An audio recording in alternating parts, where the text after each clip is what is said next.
Good morning. This morning, my topic is personal programs versus choice. We're really told often that we have lots of choices. You know, we live in a free world. We can choose to do this, that, and the other.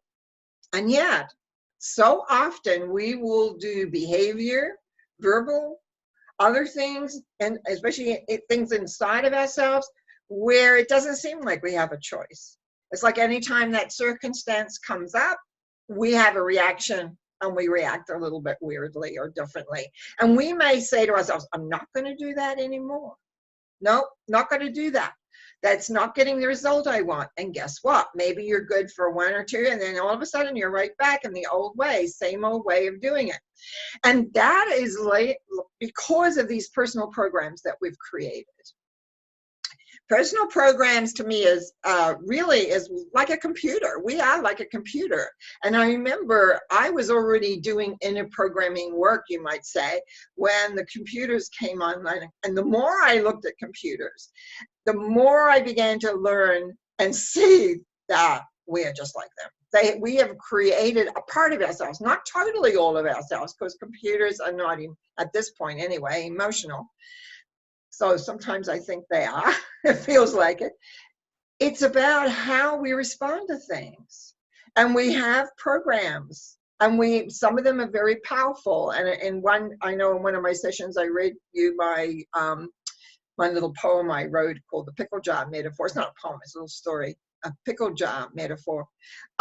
Because it is so true. We have all these programs in there. And just a situation happened in a reading of mine last week that made me think I need to talk a little bit more about how these personal programs come in, because this particular lady, bless her heart, came in and her reading was comprised mostly of what we call in the tarot attitude cards, the court cards. And it's very difficult not only to read a lot of attitudes, because they're attitudes. These are ways we respond to the world, and they're like ingrained. And so when we have somebody who has a lot of these, they're usually very opinionated, number one. But number two, it also means there's not really room to move in very, very much at all. So it made me think again that perhaps this final of this series, it would be a good time to talk again about personal programs, how they come into being, versus what we believe we have is choice. Now, let's talk about how these personal programs are created.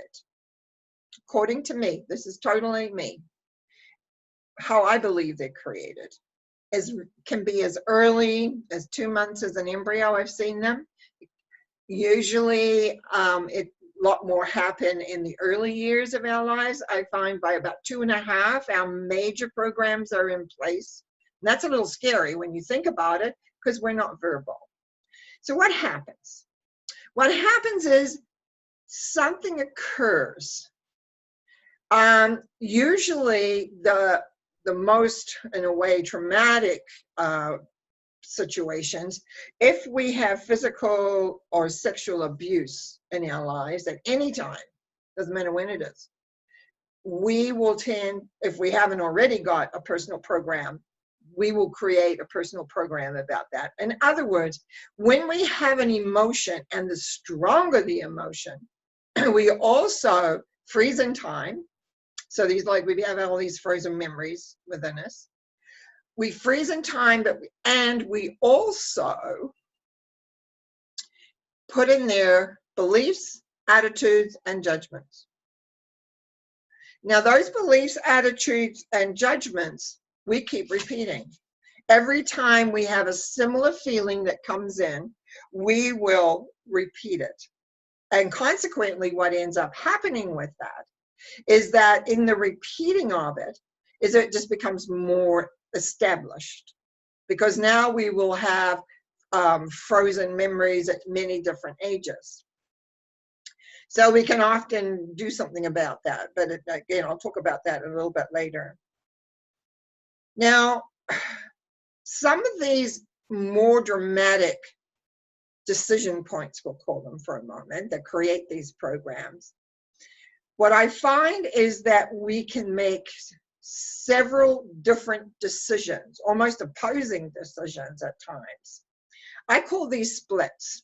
It's as though we split.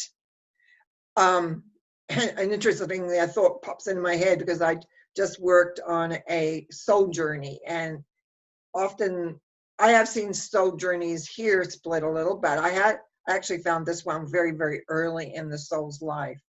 And it's really interesting when you integrate things, but I don't want to be sidetracked onto that. Talk about splits. We've read books or we've heard stories, we've watched movies where they talk about multiple personalities, and I really believe that's where they come from. The one thing I have found in the books that I have found in the movies, that they do not take usually a spiritual approach of integrating everything, which is really one of my, you might say, beloved beliefs, that we need to integrate in the light and let go of all the differences and know that the light brings us together as we let go whatever that emotion is, whether it's anger, frustration, guilt, regret, all of those things that kind of hold us in place. Excuse me. And so these splits I find can be very, very important. And it's a concept that sometimes I don't want to get caught up too much for, because people can kind of begin to perhaps overreact with them, because we have a lot of different programs running. But the majority is set early, as I say. We also, regarding our defense mechanisms of not wanting to feel what I call bottom line feelings. Now, what are bottom line feelings? If you are an emotional person, your bottom line feeling will be, I'm unlovable. If you are what I would call a more thinking / mental type person, it will be, I'm not good enough. Basically, the underlining is that I'm no good. No one's going to love me. I'm not worthy. It's a lot of unworthy and I'm not valuable feelings and thoughts. Now, what happens is that we do not want to feel those feelings. We don't want to go anywhere near them. So we create programs that block us from that. In my work, I call them distractors. I can be working on clearing something, and then I know the signs. All of a sudden, my own mind will go, oh, I've got to do this, or it'll lead me somewhere else, and I'm very good at catching them because I've had to deal with them for years. And not everybody has them when I'm dealing with a certain block that we're wanting to transform and clear. But what I do find a lot, in fact, I had one the other day, which made me remember that, yeah, distractors can be there because they're very crafty. They're very crafty at getting you away from the feelings and because we're talking about programs, I'll say the program that holds whatever that belief, attitude, and judgment and the emotion of it that really has that feeling is that I'm not very good. I don't do very well, or whatever, like however that works. So I want you to recognize that very often you think, I'm really wanting to change how I behave. I really wanting to change how I feel. I'm really wanting to change how I interact. But if you're not really dealing and changing the absolute bottom line programming, you're going to just slip back. As I said, you might be able to handle it for the first few times, and then one time you won't be thinking, and bang, you'll be back just like you were before. And what we really want with behavior is to ensure that it's not happening, or you're not responding the same way and not dealing with that. So we want to get away from the thought that no one loves me, I'm unlovable, I'm alone, nobody cares. We want those programs, those bottom line programs that protect that vulnerability to a degree, the feeling vulnerable, because sometimes we do feel vulnerable. We want those out of the way. And like I said, in my work, they show up like distractors. Take me right away. And sometimes they're very crafty. And usually, as I say, I catch them quite fast because I'm very focused when I'm working. So I find them right away. And readings, that's one thing. But this is in the transformation work I'm talking about, the energy transformation, clearing those blocks, getting things out. So we can change it, yes. So we do have choice, but it's how to get there so that we really are open. Now, the first way we can do this is creating an observer. So if you're at home thinking, oh, I wonder what, what blocks I have or behave. Usually we want to recognize how we behave. Now, I have to admit, I was fortunate. I learned at the age of 20 how to read tarot for myself. Didn't know what I know now. Believe me, I didn't know what I know now. And I didn't know what I teach my students now. But what it was learning how to read for yourself. My teacher, Mr. William Boulderstone, he had created a new method of reading for yourself, which I have taken and worked with ever since. So I learned how to read for myself, and I would see where my behavior was maybe, or I was reacting in a certain way. It would show me. But what I loved about it is it also showed how I could change that. But that was surface. There's still an amount of surface, but there is still an awareness of what you can do with that. So yes, learning is first of all creating an observer, or as I did, reading for myself every day, beginning to see how I was responding, what symbols were coming up the most often that was depicting my behaviors. Now, also another way is to have your goals. What goals do you have? How are you manifesting your goals? Like, are you doing the things you need to do, or are you procrastinating? How is that all working and doing? So there is a lot here you can do for yourself. Excuse me a minute. Again, I just have to. This is still the aftermath of what was happening to me last week when I said I had a drippy nose and a little slight sore throat. So now I've still got a little bit of a throat issue more than anything. So anyway, so observer, excuse me, observer, know what some personal goals are. Usually when I'm teaching goals and manifesting, I say choose 3, main one and a couple of others. Subconscious actually can work on loads of them at a time. But we also want you to learn how to be able to be consciously aware of the direction that you're wanting to go in, so that you can visualize it, you can see it, you can put it in a place that will work. And I find that's a good beginning to become aware, because although people will come and see me and wanting to have their systems rebalanced, very often that's because they know me, they've had some other work with me, or they realize that their systems are not all balanced. And it's amazing what we come up with actually when they do that. Often a lot of the people that I have that do that with me regularly are people who take other workshops or teach other workshops.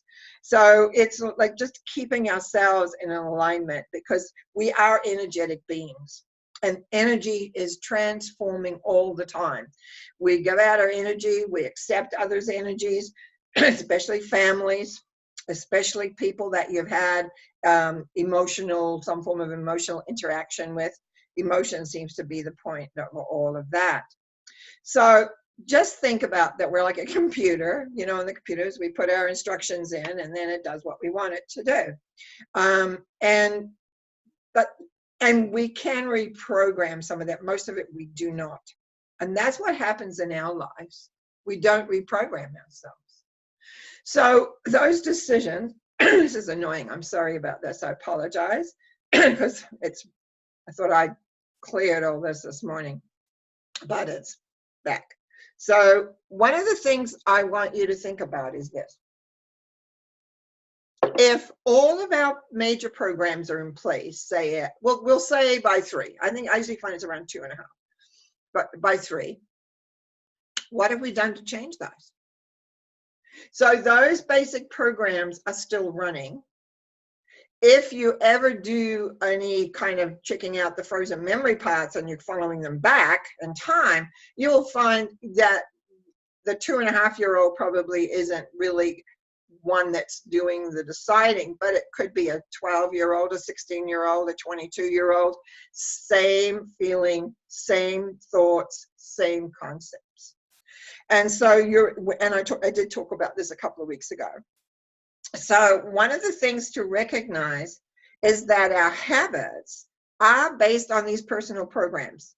So again, we go back to the observer, becoming observed. What is the habit?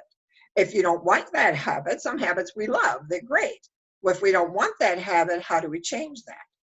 That is the big issue. How do we change that so we have a choice that lasts? It's not about just having, and I know I spoke on one of the programs about the gentleman that came to me because he was tired of procrastinating. And we discovered how to transform that and change that so that he wasn't procrastinating anymore. And there's many other things that we do. Fear of speaking, for instance. And also, too, to recognize something else that I've spoken about, and that is when we make a program, what we do is we reach back in our memory banks to the last time we experienced it.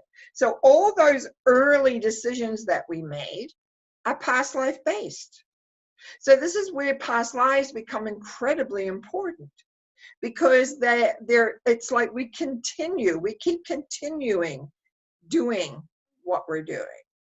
We don't really stop until, I call it, and sometimes when I'm lecturing on this, I'll draw on my whiteboard like a big light goes on, like a big light bulb goes on, and it's like we become what I call conscious. We begin to think, oh, how is this? Because most of us are just running like the computer. We're just running the programs that we have, and we're going to have a lot of them. Major ones, yes, but there's others. There's side ones, there's little ones, there's big ones. It's the big ones that really get in the way because they're not, how would I say? I was going to say they're not noticeable. We don't notice them because we are them. So our choices are not always clear. Our choices are not really as accurate as we need to be. So when I say personal program versus choice, it's because mostly we're responding from a personal program that's been created when we were younger that's never been changed. And so we don't have as much choice as we could have. And it's really worth looking at and thinking about. What are the choices that we have? What are the choices that we're doing? When we look at our lives, so I'm going back to the observer and goals. Do you achieve your goals? Are they easy to achieve? Do you feel that you deserve to have them? Quite often I work with people that their level of deserving, it's all about other people. I've got to make other people happy. I don't want to, I don't want to upset them, or I don't want to do whatever. And it's like, when will we come to understand and learn we're not 100% responsible for someone else's feelings? If we deliberately are going out and hurting them, that's one thing. But I'm thinking when we're talking from our heart, when we're talking about what we want, and the other person responds, that's their response. Now you're, of course, responsible for your way of responding. So it goes back and forth, just like a tennis match, back and forth, back and forth. But coming to those awarenesses of who we are. So let me talk a little bit about the inner spiritual being of who we are. If we agree that there is a love force in this universe, and a lot of people don't agree with that, and that's where they fight, they absolutely fight feeling it. It often surprises me, especially with people who are incredibly intelligent, is that they just will not let go and feel the love that is available to them. It's like they're frightened of it. And it's as though if they feel it and then they incorporate it into it, they're going to lose whatever they've got, instead of realizing it will enhance what they have. It will bring them to a better understanding and a more effective way of transforming those things that they would like to clear for themselves. So sometimes it takes a while to have the love base really come in. I know I've done transformation work, and I've come away feeling so good and so wonderful. And the person's left feeling that, and the next time I see them, it's like I haven't held on to it all. And at first it used to bother me. I used to think, oh my goodness, I'm not doing something right. And then I realized the other programs complain. Very often when we do a major shift of a lot, in other words, clearing programs, we clear the energy, we get them, clear them out. And what I always do is replace those basic beliefs with I love me, I trust me, I'm loved and I'm lovable. And there's some others. I'm brilliant, I'm beautiful, I'm worthy, I deserve all these things. We want those things in there. No, not all these I'm not good enough, etc. So when we shift some of that and begin to put that energy in, then other parts of us that may not have come up will begin to rumble. What I mean by rumble, they will assert themselves because first of all, they have space, so they can, because the first programs that we dealt with are gone. So they've got space, so they can, but they assert themselves in such a way that you're going to be experiencing different feelings and different responses, but it will be more, what's the word I want to say? Unsettling. So it'll take you away from that memory of the universal love force that we worked in there. And that's why sometimes it's better to do, I won't say better, you're more effective, I'm going to say it that way, more effective when we do several of them, which is what I offer is people coming in and doing 3 programs at a very good price in order to get that going so that they've got room to actually work with and then begin to work if they want to work on to some of the other issues that they may have. But the awareness that we have personal programs that we created, they're part of our essence, they're part of us. Now we also, my little voice says, yeah, but remember this, it's not just only us. Sometimes we have genetic programming running. Sometimes we're taught through family of how the family is and what they do. And some of those are fairly easy. Some of those are easy to shift, but some are not. Some, especially if they're handed down genetically. Genetic programming can be very sticky. It's very ingrained because it's been there for generation after generation after generation. And yet there's a big freeing feeling when one transforms that. Because what we want is every person to come into a place of being able to have choice, to choose and to create what they want in their lives. Now, I can look back on my life and I have made a lot of not very good decisions. I have made a lot of not listening to myself, but listening to others. I'm a prime example often of what not to do rather than what to do. I learned mostly through my own errors. Now, Mr. Walderstone, my first teacher, my tarot teacher, said to me at the age of 22, when I was a young mother of 2 children, said to me, and I've always remembered this, you will be a good teacher because of your life's experiences.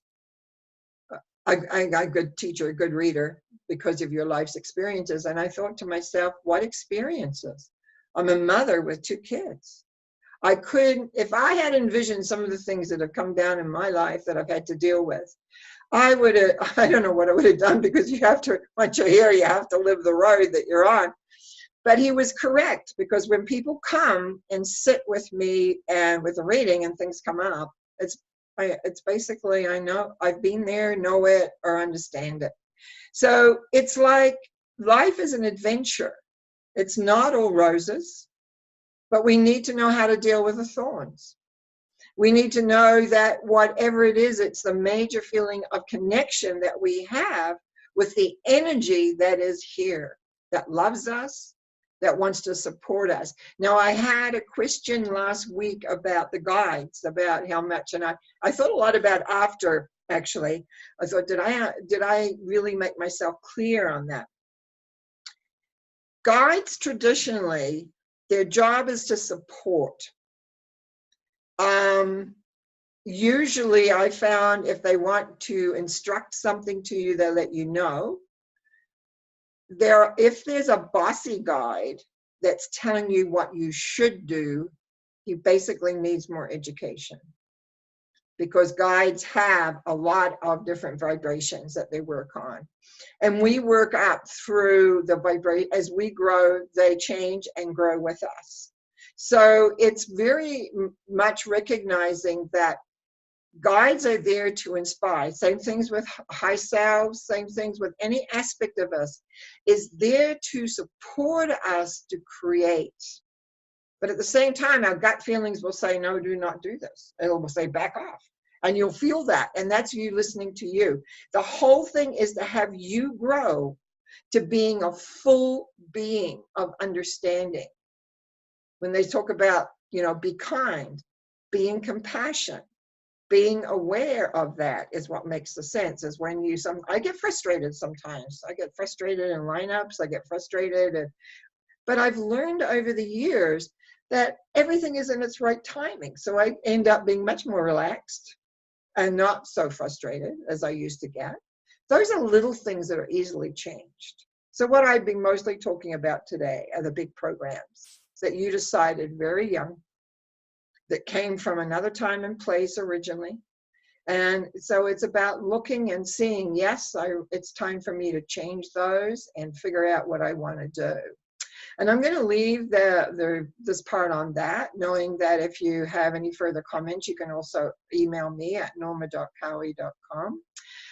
This is the end of the 11-week series that I was doing, only because Christmas is coming down the turnpike really fast.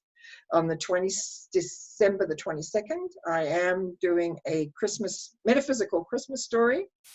And then I'm also doing some things on the 27th too, on your personal year coming up for 2020. Lots will be happening in the new year for sure. I'm just not 100% sure of dates and when and where and what exactly, because I am going away a little bit in February. But in the meantime, for those of you that have been listening here live, and I really want to thank you all for showing up week after week.